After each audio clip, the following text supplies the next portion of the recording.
sais pas pour vous, mais je me sens tellement bien dans la présence de Dieu ce soir. Je me sens apaisé. Il y a comme quelque chose qui s'est retiré. Il y avait une pression qui est partie. Merci Seigneur d'être là. Merci Seigneur d'être là. Merci de te servir aussi. Seigneur, de ceux à qui tu as donné un don pour nous bénir, Seigneur. Amen. Le thème de ce soir, c'était le feu du ciel. Et avant de commencer à prêcher, je voudrais faire une lecture entière. Je vais vous lire le récit du prophète Élie, qui a fait descendre le feu du ciel. Simplement, je vais vous rappeler un contexte. C'est que le contexte de cette histoire, déjà pour ceux qui ne comprennent pas ou n'ont pas encore lu vraiment entièrement la Bible, ne savent pas trop, Ancien, Nouveau Testament, cette histoire, elle se passe, oui, au moins plus de 1000 ans avant Jésus. Et c'était une époque où Israël avait vraiment abandonné l'Éternel. Il y avait un roi qui était un méchant roi qui s'appelait le roi Akab. Et à cause de cet abandon de la foi, aujourd'hui on appellerait ça l'apostasie, eh bien le prophète Élie, qui était un homme de Dieu, qui était un des seuls à ne pas avoir plié le genou face à Baal. Baal était le dieu, le démon de l'époque. C'était le démon qui avait pris possession de ce territoire. Et il y avait des prophètes de Baal. Et tout Israël avait délaissé l'Éternel pour choisir Baal. Mais Élie n'était pas de ce genre-là. Alors qu'a fait Élie? Sur sa parole, il a fermé le ciel. C'est ce que ça veut dire fermer le ciel, ça veut dire pas de pluie. Alors nous, on n'aime pas la pluie. On fait partie du sud, on n'aime pas quand il y a la pluie. On râle quand il y a la pluie. Mais mettez-vous dans le contexte en Israël, au milieu d'un désert, où tout le monde vit du bétail, où tout le monde vit de l'agriculture, et là on nous dit on ferme le ciel, il n'y aura plus de pluie jusqu'à ma parole, jusqu'à ce que je dise le contraire. Alors vous comprenez bien que le roi de l'époque, il n'était pas content du tout. Et il recherchait activement Élie. Voilà, je vous ai posé le décor. Maintenant, je vais vous lire. Il y a à peu près une quinzaine de versets, mais c'est important. Chaque mot de la parole de Dieu a un impact. Amen. C'est dans 1 Roi, chapitre 18. On commence au verset 17. À peine Akab aperçut-il Élie, donc Akab a trouvé enfin Élie, et il lui dit, est-ce toi qui jettes le trouble en Israël? Et Élie répondit, je ne trouble point Israël, c'est toi au contraire. Et la maison de ton père, puisque vous avez abandonné les commandements de l'Éternel et que tu es allé après les Baals. Fais maintenant rassembler tout Israël auprès de moi, à la montagne du Carmel, et aussi les 450 prophètes de Baal, et les 400 prophètes d'Astarté qui mangent à la table de Jézabel. Akab envoya des messagers vers tous les enfants d'Israël, et il rassembla les prophètes à la montagne du Carmel. Donc là, Élie lance un défi. Il dit, ramène-moi tout Israël autour de moi. Il va se passer quelque chose de grand. Et moi, je vous le dis ce soir, je vous ai invité. Vous avez vu, vous avez répondu à l'invitation. Il va se passer quelque chose de grand ce soir. Est-ce que vous le croyez? Amen. Non pas par ma parole, mais par la puissance de Dieu.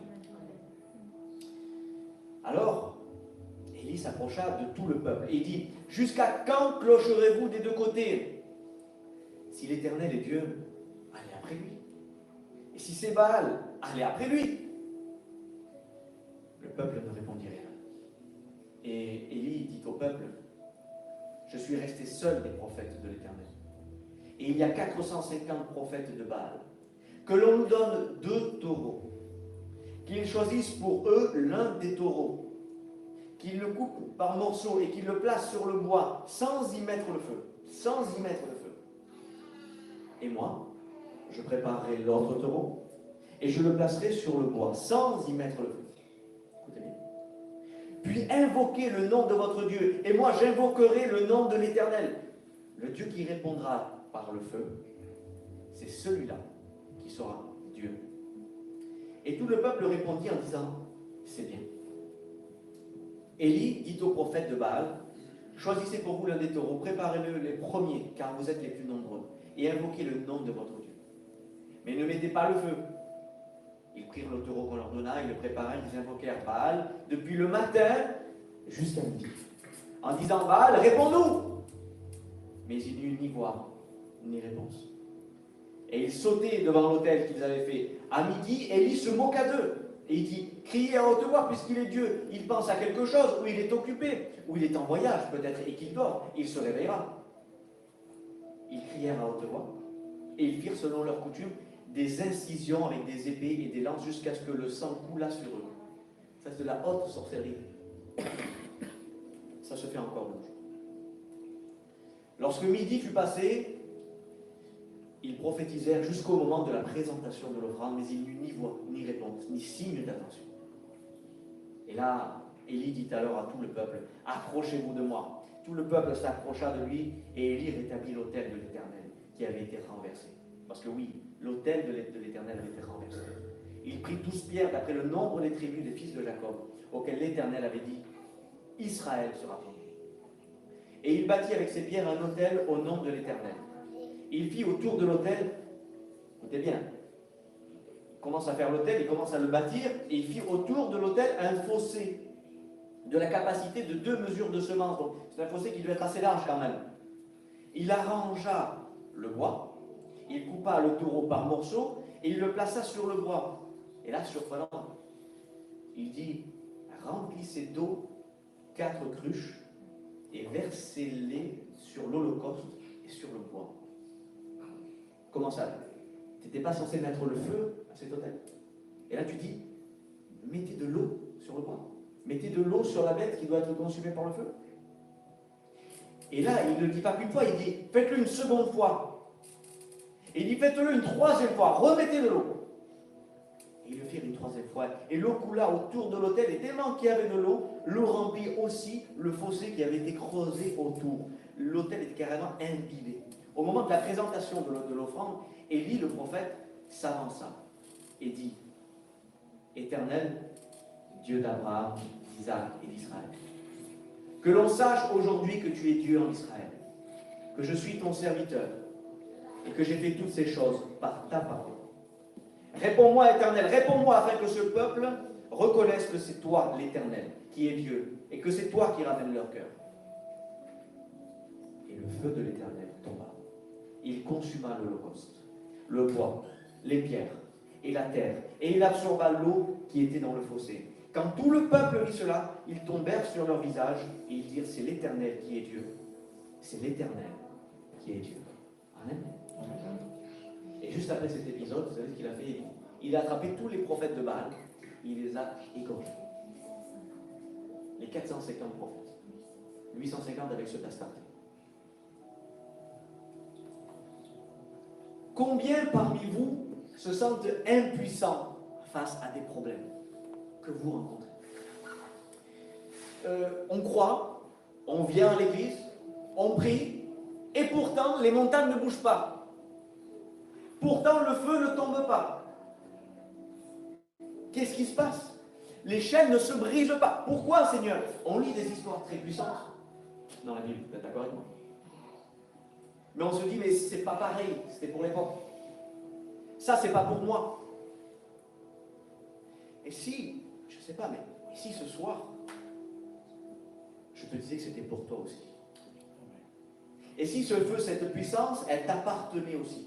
Tu ne crois pas avoir ce niveau de foi, et pourtant tu l'as déjà. Est-ce que tu le savais? Ce soir, je vais te montrer que le feu peut encore tomber.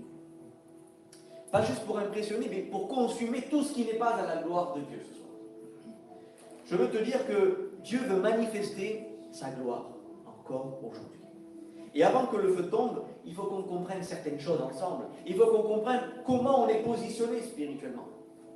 Il faut comprendre que, vous savez, quand Élie a organisé ce rendez-vous, c'était une situation qui était très tendue.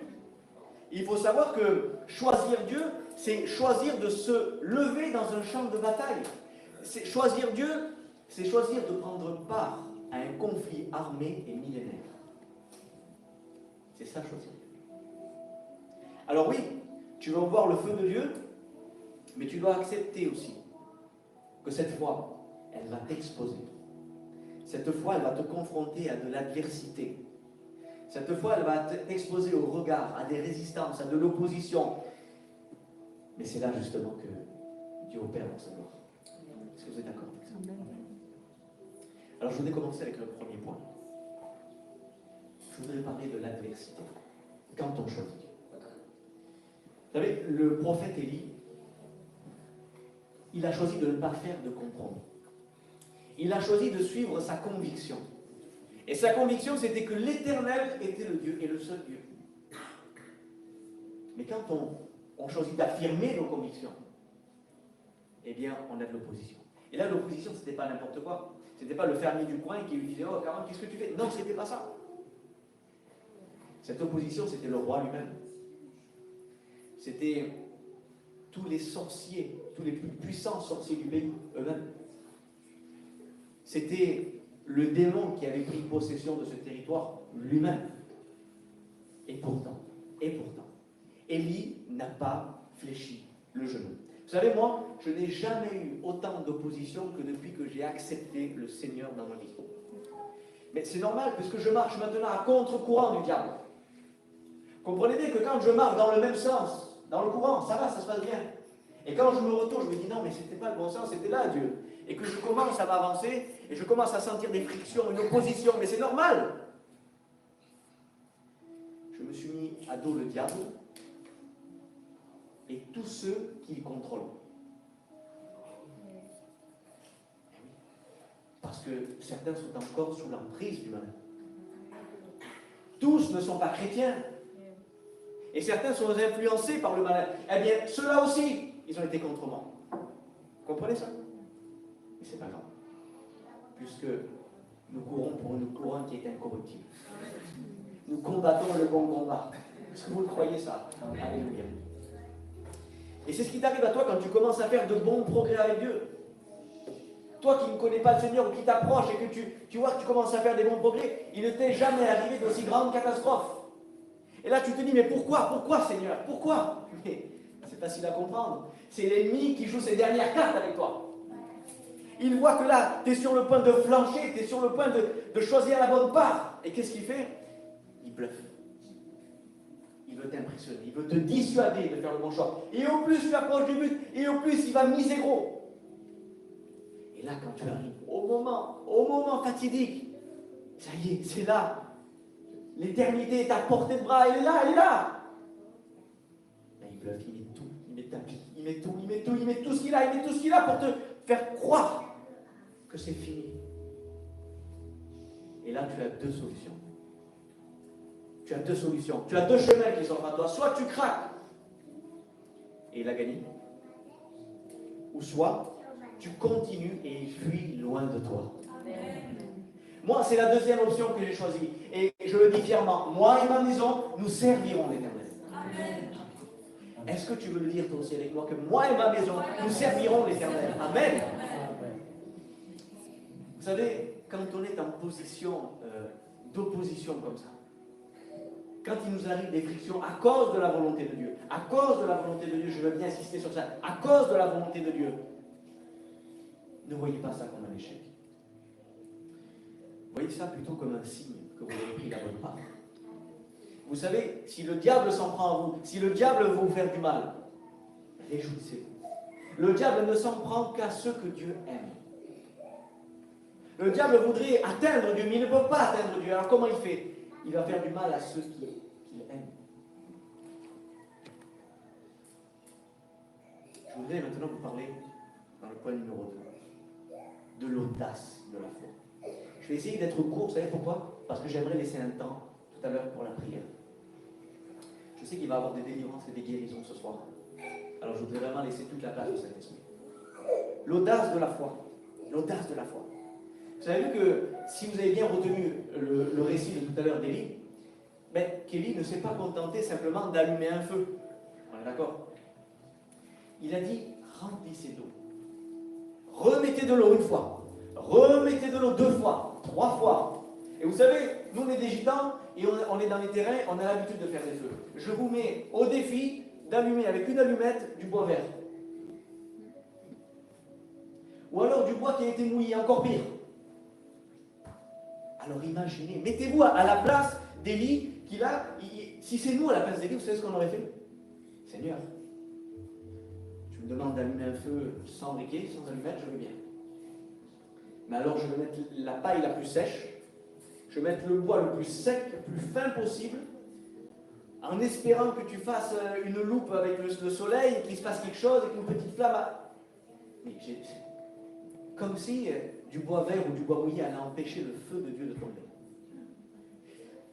Vous savez ce qui nous manque? C'est la confiance et la foi. Et la confiance et la foi, elles nous apportent cette audace. Il aurait pu chercher à rendre la tâche plus facile.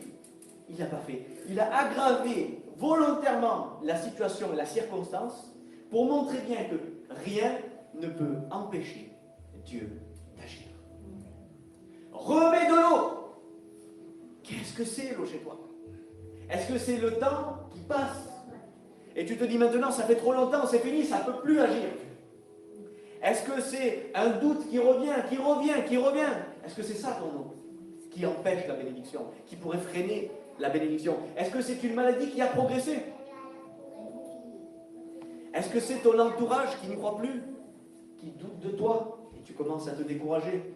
Mais écoute bien, plus il y a d'eau, et plus la gloire de Dieu sera manifestée. Alors remets de l'eau. Et vous savez, soyez provocateurs avec l'ennemi. Remets de l'eau. Ce n'est pas de l'arrogance, c'est votre foi qui se met en action. Tout simplement. Est-ce que tu crois que je vais fuir? Il faut regarder l'ennemi dans les yeux et dire, est-ce que tu crois que je vais fuir? Est-ce que tu crois que j'ai peur de toi? Est-ce que tu crois que j'ai peur de tes ruses? Est-ce que tu crois que j'ai peur d'attendre encore? Est-ce que tu crois que j'ai peur de ce doute que tu veux mettre dans ma tête? Remets de l'eau. Je n'ai pas peur.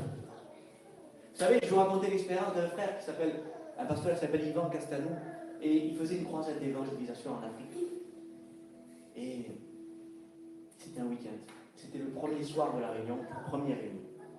Et là, on commence à l'avertir, on lui dit, fais très attention, il y a des milliers de personnes qui t'attendent, bien sûr, mais parmi ces milliers de personnes, il y a des centaines de sorciers qui sont venus de tous les villages les plus reculés d'Afrique pour t'ensorceler, pour qu'il t'arrive une maladie, pour que tu ne puisses pas prêcher. Ils n'ont pas envie que tu prêches la parole de Dieu. Et lui, vous savez ce qu'il a dit? Il a dit, moi, ils veulent m'empêcher de venir prêcher l'évangile? À moi? Est-ce qu'ils savent qui je suis? Pas M. Castanou, non. Je suis un homme de Dieu. Je suis un serviteur de l'Éternel. Comme Élie. Élie, est-ce qu'il avait peur des 450 prophètes et des 400 d'Astarté? Non! Il est allé sur l'estrade. Il a commencé à prêcher l'évangile. Et à la fin, il a dit, écoutez, je vous laisse mon vêtement. Je vous laisse un cheveu. Faites toute votre sorcellerie. Je sais qu'il y a des sorciers ici. Faites tout ce qui est en votre pouvoir pour m'empêcher de revenir prêcher le lendemain. La nuit s'est passée. Devenez quoi? Le lendemain, il est revenu prêcher. Et des âmes se sont données à Dieu. Il y a eu des guérisons, il y a eu des délivrances et des miracles. Il ne lui est rien arrivé. Vous savez pourquoi? Parce que celui qui est avec nous est plus fort que celui qui est contre nous. Alors remets de l'eau, c'est la foi du guerrier. Remets de l'eau, c'est pas une foi fragile, vous savez, remets de l'eau. C'est la foi de la guerre, c'est la foi aussi de la joie, c'est la foi, une foi téméraire qui n'a pas peur du danger. Remets de l'eau sur mon autel. Satan, c'est pas grave, remets de l'eau, rajoute des problèmes si tu veux, rajoute. Je sais que le feu de mon Dieu tombera. Et je sais qu'il consommera tout. Il consommera l'holocauste, il consommera le bois, il consommera la terre, il consommera l'eau que tu as voulu rajouter. Rien n'empêchera Dieu d'agir. Alors ne fuis pas. Ne te cache pas. Expose ce qui te retient. Expose ce frein devant Dieu. Et proclame. Est-ce qu'on peut le proclamer ensemble? Remets de l'eau. Ensemble. Remets de l'eau. Le feu tombera. Et vous savez, c'est pas une nouvelle façon d'agir, ça. Quand Dieu aggrave des situations volontairement pour montrer que c'est sa gloire qui agit. Est-ce que vous savez que c'est pas nouveau pour Dieu de faire ça? Je voudrais vous donner quelques exemples. Est-ce que vous connaissez Gédéon? Gédéon, c'était le plus petit de sa famille et c'est de la plus petite tribu d'Israël. Dieu l'a choisi à lui pour chasser qui? Les Madianites, les milliers de Madianites. Et là, Gédéon, tout fier, il dit, Seigneur, j'ai réussi à rassembler 22 000 hommes pour combattre. Et Dieu dit, non, c'est trop, c'est trop. Tu vas croire que c'est par ton nombre et par ta force que tu as gagné. Non, diminue. Seigneur, 10 000, trop, 7 000, trop. Seigneur, 300, vas-y. Remets de l'eau. Et ils ont gagné cette bataille sans même forcer. Est-ce que je vous parlerai aussi des amis de Daniel qui ont été jetés dans une fournaise? Et comme par hasard, le roi Nebuchadnezzar avait voulu chauffer cette fournaise 7 fois plus que d'habitude.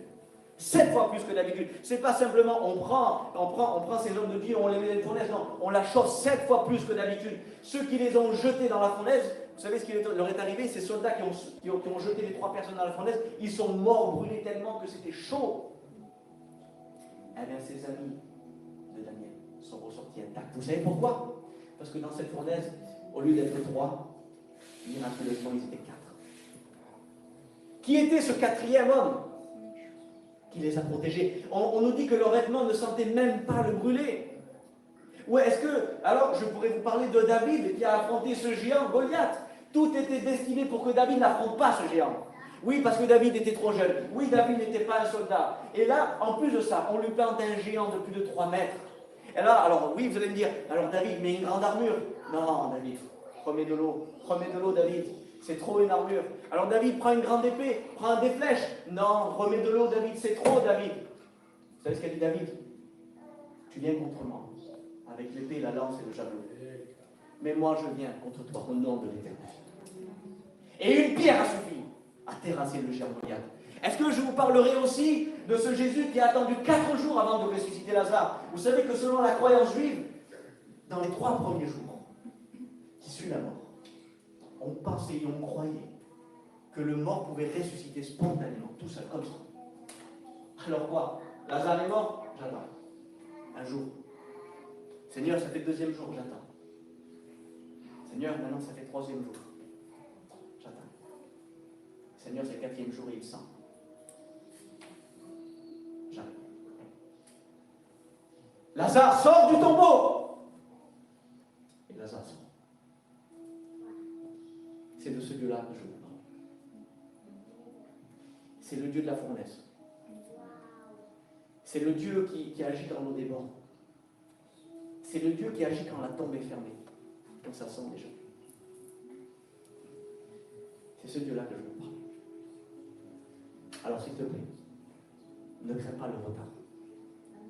Ne crains pas les circonstances. Ne crains pas ce qui vient te décourager. Le feu tombera. Le feu tombera, la puissance de Dieu tombera sur ta vie. Est-ce que vous croyez? Je voudrais parler du point numéro 3. Ce qui pourrait empêcher le feu de tomber. C'est important. Qu'est-ce qui peut empêcher le feu de Dieu de tomber? Ce qui peut empêcher le feu de Dieu de tomber, c'est que quand on n'est pas dans la volonté de Dieu, Dieu ne m'aidera jamais avec sa puissance pour accomplir quelque chose qui n'est pas dans sa volonté. Aussi, ce qui empêche Dieu d'agir, c'est quand on veut tout maîtriser nous-mêmes. C'est quand on dit, Seigneur, je m'inquiète de cette situation. Laisse-moi tout maîtriser. Laisse-moi tout tenir. Là, vous savez ce que Dieu fait? Dieu se retire de la partie. Et ce n'est pas notre but. Alors, je vais vous donner 2 clés très simples pour faire descendre le feu. Premièrement, loue le Seigneur ton Dieu, même pour la situation que tu traverses. C'est ce qu'Élie a fait, vous savez, en bâtissant cet hôtel. Bâtir un hôtel, c'est adorer Dieu. Est-ce qu'il a adoré Dieu alors que c'était une période d'abondance? Non. Il a adoré Dieu dans l'adversité, dans les complications, dans la sécheresse, dans la famine. Il a adoré Dieu. Vous savez qu'il y a une puissance dans l'adoration et dans la louange pendant le problème. Je voudrais vous raconter une petite histoire. C'est un pasteur qui en a fait vraiment son cœur d'évangile, son cœur de prédication. Il s'appelle Merlin Carotin. Et c'est un Américain, il me semble. Et il a écrit plusieurs livres sur la puissance de la louange. Et dans ce livre-là, il explique une expérience, mais il explique en fait des centaines d'expériences dans plusieurs livres. Mais je vous en raconter une qui est très, très parlante. Il y avait un couple de chrétiens qui avait une fille. C'était des chrétiens, des vrais chrétiens qui aimaient Dieu vraiment. À un moment donné, leur fille, on ne sait pas ce qui s'est passé, elle a perdu complètement la tête. Elle s'est fait interner en psychiatrie.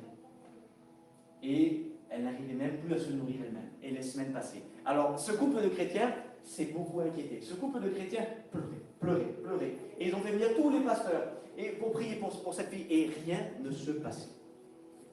Et un jour, il rencontre ce pasteur qui croit en la puissance de la louange. Et ce que fait ce couple, c'est qu'ils vont voir ce pasteur et ils disent, pasteur, voilà notre situation. Et le pasteur lui dit, mais vous savez ce que vous allez faire?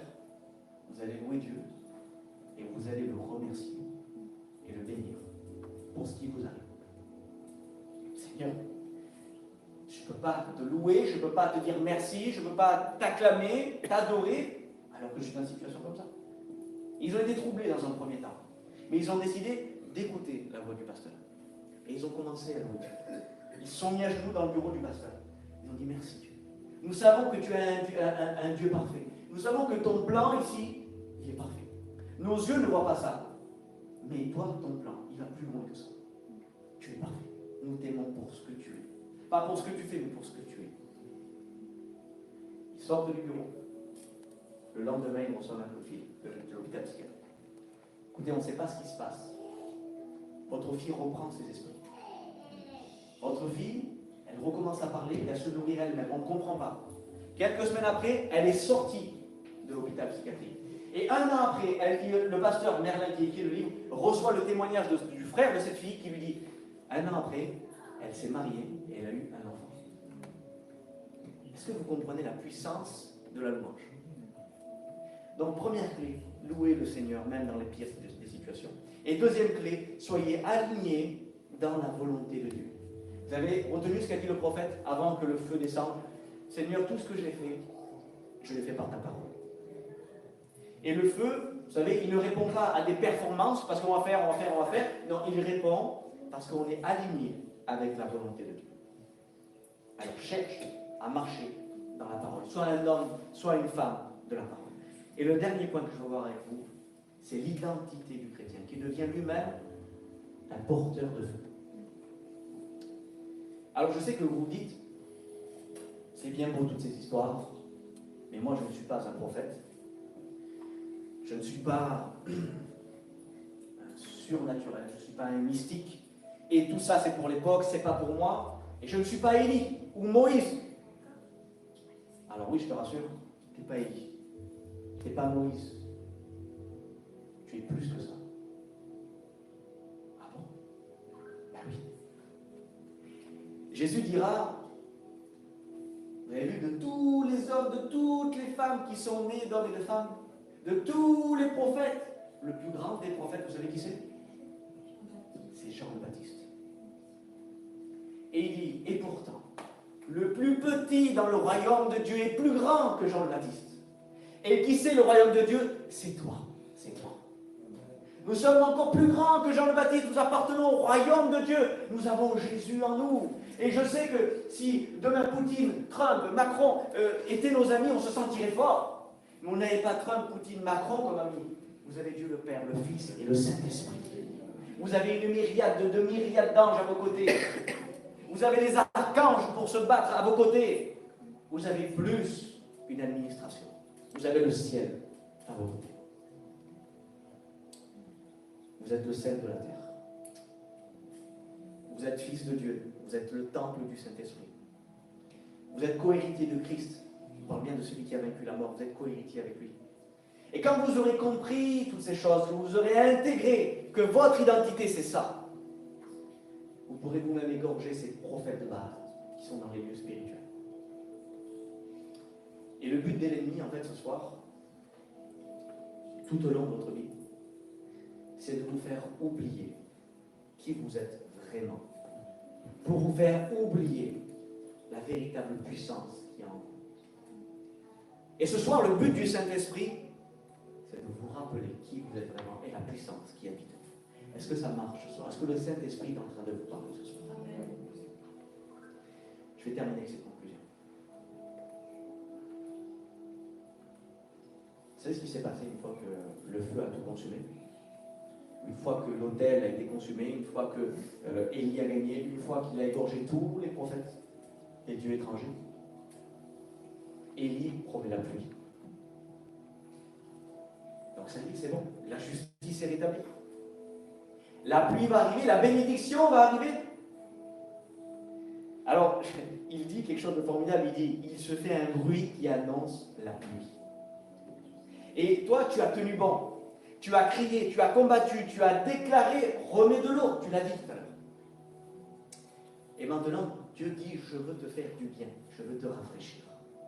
Vous savez que tu n'as pas été créé pour vivre dans une souffrance permanente, dans un feu, une guerre permanente.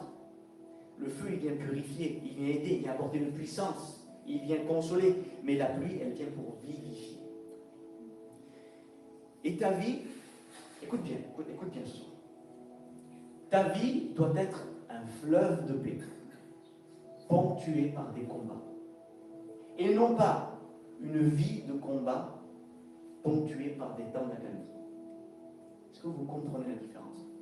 Ta vie doit être un fleuve de paix. Et parfois, il y a des combats. Mais ce n'est pas toute ta vie entière qui doit être une souffrance, et des fois, ça va un peu mieux. C'est pas ça la vie de Dieu. Je souhaite que vous soyez prospères à tous égards. Alors, je vous lis simplement, et je termine avec ça, ce qui s'est passé quand, ça y est, la bataille est finie. Il dit, Élie monta au sommet du Carmel, donc il a promis la pluie. Et il dit, en se penchant contre terre, il mit son visage entre ses genoux. Et il dit à son serviteur, monte, regarde du côté de la mer. Et le serviteur monta, il regarda, et il dit, il n'y a rien. Et il lui dit 7 fois, retourne, regarde encore, regarde encore. Est-ce qu'on peut admirer la persévérance de ces serviteurs qui croient en la promesse de l'homme de Dieu? Combien d'entre nous, au bout de la 3e fois, on aurait dit, mais est-ce bon, check it? Ça fait 3 fois qu'il n'y a rien. Il est fou celui-là. Ça fait 4 fois. Ça fait 5 fois, ça fait 6 fois. Et peut-être que toi, tu en as la 6e saison. Et la 7e arrive. Ne baisse pas les bras. Tu n'as pas rêvé, tu sais. Tu n'as pas mal entendu. La promesse de Dieu a bien été proclamée sur ta vie. Crois au Seigneur Jésus. Je ne sais pas pourquoi je dis ça. Crois au Seigneur Jésus et toi et toute ta famille, vous serez sauvés. Et si la bénédiction est tarde, tu sais quoi? Attends-la. Elle arrivera certainement. À la 7e fois, il dit, voici un petit nuage qui s'élève de la mer et qui est comme la paume de la main d'un homme. Élie dit, monte et dis à Akab, attelle et descend, afin que la pluie ne t'arrête pas. Oh, Élie, mais tu vas trop loin. Le nuage, il est petit comme ma main. Il ne va pas avoir un torrent non plus. Bien. Même les plus petits commencements, les plus petites victoires, les petits signes, même les plus méprisés, promettent une grande victoire. Tu sais, peut-être que c'est un petit regain de foi ce soir que tu as. Peut-être que c'est une petite paix que tu as retrouvée, ou peut-être que c'est un début de guérison. Mais ce petit nuage, il porte en lui un flot de bénédiction. Est-ce que vous le croyez ce soir? Verset 45, en peu d'instants, le ciel s'obscurcit par les nuages, le vent s'établit, et il eut une forte pluie. Il eut une grande pluie en verset 45, il est dit. Et là, le ciel éclate, non pas pour juger, non pas pour consumer, mais pour nourrir la terre. Et cette pluie que Dieu te promet, c'est la pluie du repos, après le combat. C'est cette eau fraîche qui vient guérir et apaiser les cœurs qui ont été brûlés, les cœurs qui ont été brisés. C'est la paix de Dieu qui va surpasser toute intelligence. Je vais demander aux musiciens de se remettre à leur place. Alors aujourd'hui, tu sais, si tu as tenu bon, sans même rien voir, si tu as continué à croire, si tu as continué à prier et à espérer, alors tu sais, je vais te dire une chose, la pluie, elle est prête à tomber. Le feu ce soir, il est prêt à tomber aussi. Je ne sais pas dans quelle saison de ta vie tu es. Est-ce que tu es dans ta période où tu as besoin du feu de Dieu? Ou est-ce que tu es dans une période où tu as besoin de la pluie de Dieu? Est-ce que tu as besoin de la puissance de Dieu?